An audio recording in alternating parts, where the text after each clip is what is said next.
Tudo bem? Então, nosso último conteúdo antes das férias agora de vocês, que eu havia prometido, né, é falar sobre a resenha. Então, a resenha, vocês vão ver que ela é um gênero textual bastante interessante. Ela, na verdade, do jeito que a gente vai ver, ela é muito usada assim na mídia, tanto para fazer propaganda de algum objeto cultural, quanto para divulgar e, enfim, outros objetivos, né? O nosso objetivo vai ser, além, obviamente, da gente aprender a fazer uma resenha, é que vocês realmente façam uma resenha a partir da minha proposta lá do começo das atividades remotas, que era para vocês escolherem um livro do realismo, naturalismo, para fazer a resenha, ok? Então eu fiz uma pequena videoaula apresentando para vocês como que é a resenha, quais as etapas, quais passos, como fazer, dando as melhores dicas para vocês.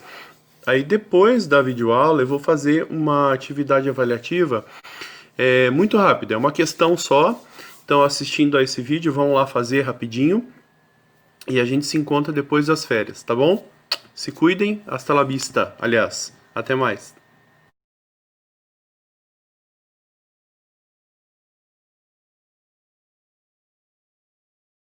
Muito bem, pessoal. Então, a nossa última parte dessa primeira etapa das atividades remotas é conversar sobre resenha. Então, a resenha, para que ela serve, como ela é feita, quais são os passos dela, onde a gente encontra ela.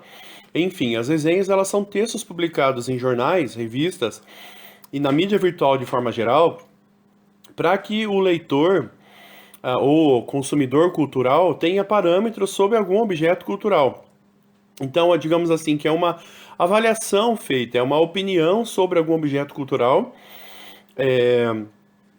Por exemplo, as pessoas antes de ir para o cinema, de ler um livro, de assistir a uma série, de comprar um DVD ou de baixar um filme, primeiro elas dão uma pesquisada em saber a opinião das pessoas sobre aquilo que elas querem, né, sobre aquele objeto cultural específico. E mais que isso, algumas vezes você quer uma opinião mais especializada.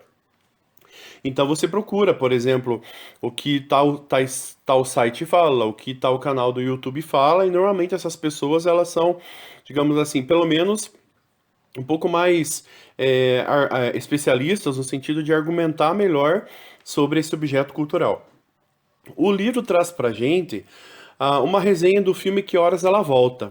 Então eu mostro para vocês aqui uma imagem, né, o cartaz desse filme, é o filme com a Regina Casé. É um filme muito bonito, muito interessante, que discute muitas coisas como as relações entre pais e filhos, a relação entre patrão e empregado. Muito interessante, muito legal. Eu trouxe aqui para vocês nos slides a resenha desse filme. Vocês têm no livro também, tem na internet essa mesma resenha. Mas eu trouxe aqui só para vocês verem mais ou menos o formato da resenha. Então vejam que ela é um texto corrido, estruturado em parágrafos. Como todo texto que eu tenho explicado para vocês, nós temos uma introdução, um desenvolvimento, uma argumentação e uma conclusão. Então, vocês vão perceber que no começo aqui da resenha, ela fala do filme, de quando ele foi publicado, quem são os artistas principais, quem é o diretor do filme, enfim, é uma parte mais de informação, como é que eu posso dizer para vocês? Informações básicas sobre o filme, né? A partir do segundo parágrafo, a gente já começa a ver que o Patrick Correia, né, que é o autor dessa resenha, ele começa a opinar, a ceder para o ponto de vista que ele vai apresentar sobre o filme, citando algumas partes do filme, algumas ideias que o filme traz, algumas imagens que o filme traz. Nesse próximo slide aqui, vocês podem perceber que tem algumas partes que estão entre parênteses, ou seja, provavelmente ele pegou falas do filme para colocar, para discutir, para argumentar com aquilo que ele está apresentando para nós. Qual é a ideia que ele está passando para nós sobre esse filme? Para que nós, leitores, possamos avaliar se esse filme vale a pena ser assistido. E ele vai terminar a resenha dele dizendo, né, por exemplo, no último parágrafo ali, por tudo isso, Que Horas Ela Volta é uma peça preciosa na galeria de filmes com alma e muito a dizer e a fazer refletir. Então percebam que é uma resenha, vamos dizer assim, positiva, né? Nós somos incentivados a assistir esse filme. O autor aqui da resenha diz que vejam como vale a pena assistir esse filme. E ao final vejo que tem uma ficha técnica. Então ele coloca ali qual é o gênero do filme, a direção, o roteiro, o elenco, etc. Ok? Então a resenha é um tipo de texto utilizado para quê?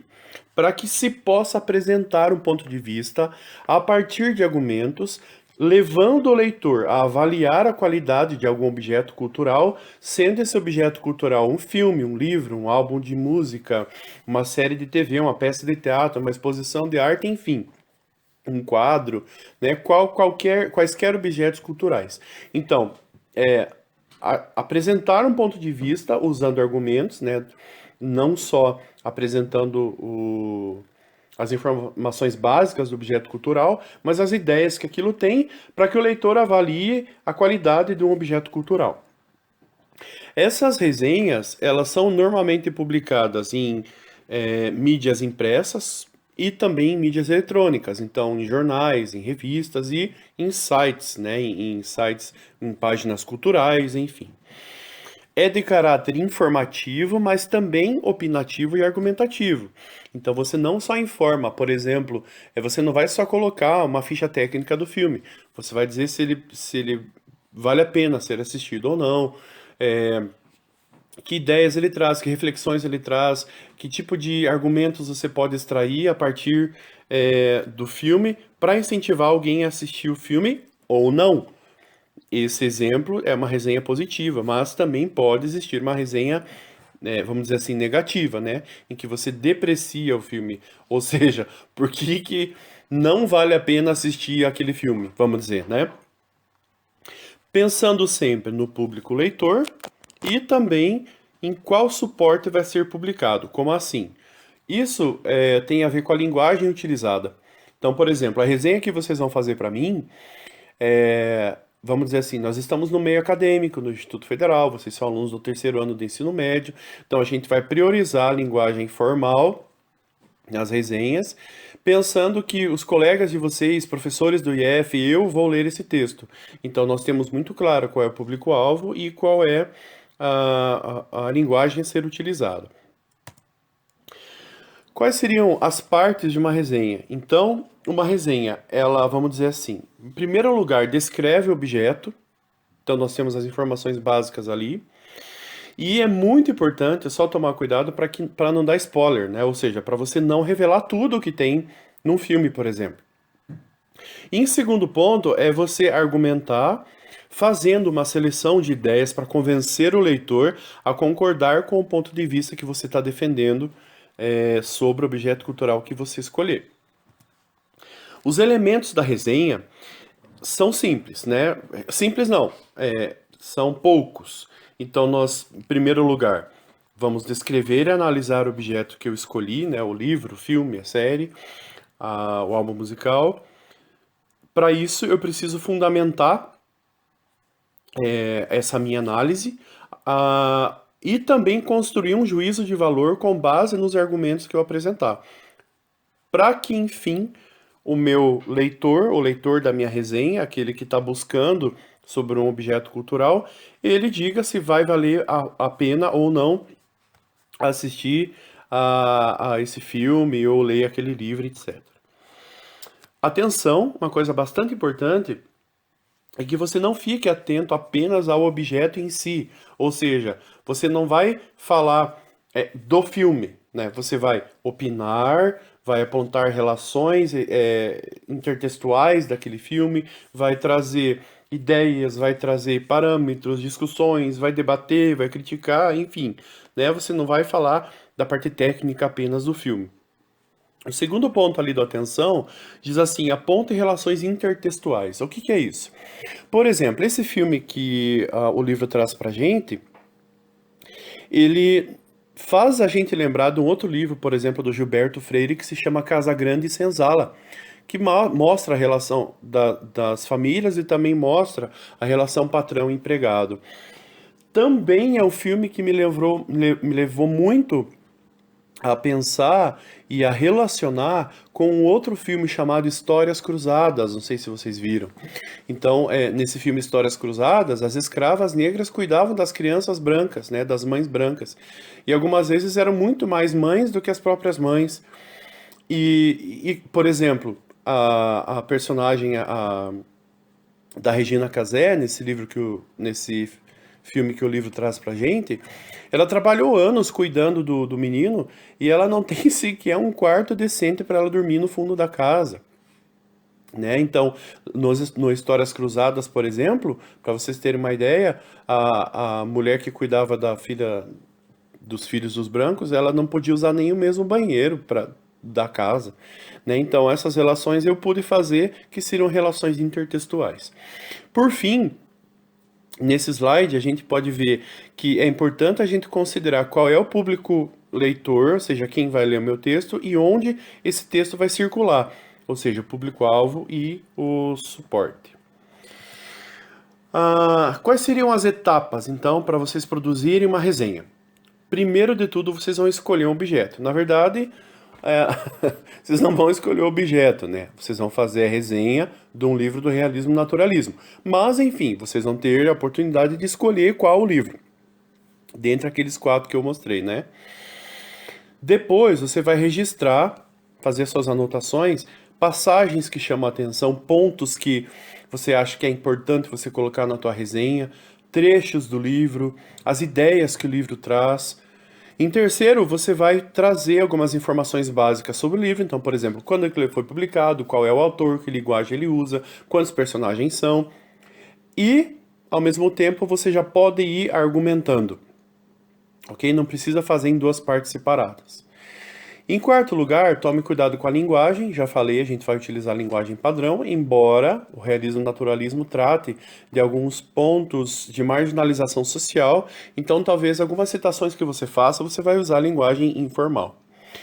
E por fim, algo que eu tenho ensinado e batido nessa tecla para vocês em sala de aula, é escolher um título inteligente.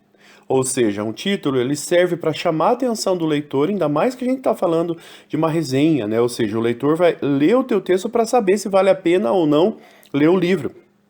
Então pense num título que chame a atenção do leitor e também que esclareça qual é a perspectiva de análise que você vai tomar. Por exemplo, digamos que você escolha lá o Cortiço e você vai falar sobre a questão da animalização do homem.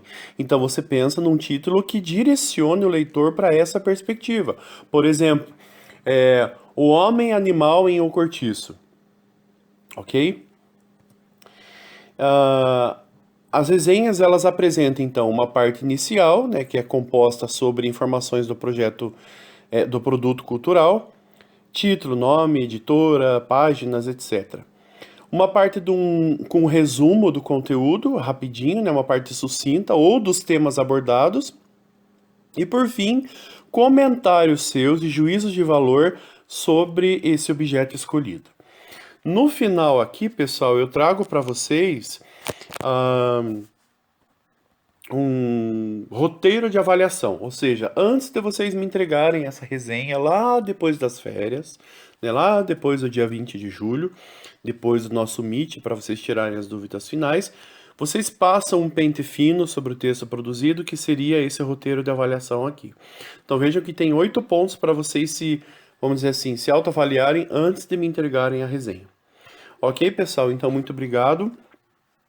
Qualquer coisa que vocês tiverem dúvida, procurem, mandem e-mail, mandem mensagem, mandem WhatsApp, enfim. A gente está aqui para apoiá-los, ok? Então, acima de tudo, leiam o livro que vocês escolheram no mês passado. Comecem a escrever a resenha, que a entrega vai ser pelo menos ali na última semana de julho, ok? Até mais, um abraço.